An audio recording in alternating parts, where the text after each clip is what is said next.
Hi friend, जय जगन्नाथ। आज कौन रोषे सकाल सकाल 5:30 उठिकी नना आमर भात बसैकी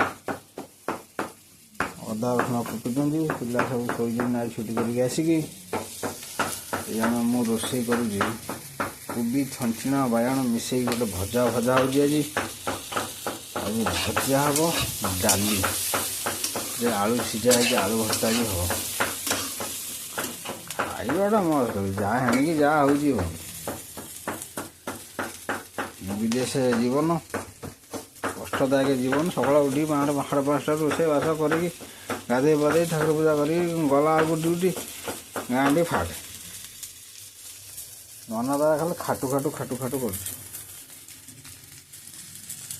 भात हो सारे ये कोबी भजा हो सारे भर्ताटा हम डाली भी हो सारी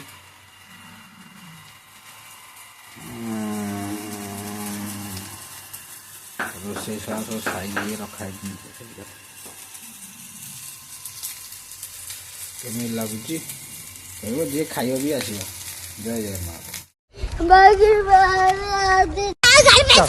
चल आज मैं भी बात डालूंगा। आज मैं मर गया भैया। क्यों मर गया? कोई को मत बुलाना। नहीं मैं तो चल मेरे घर पे चलो।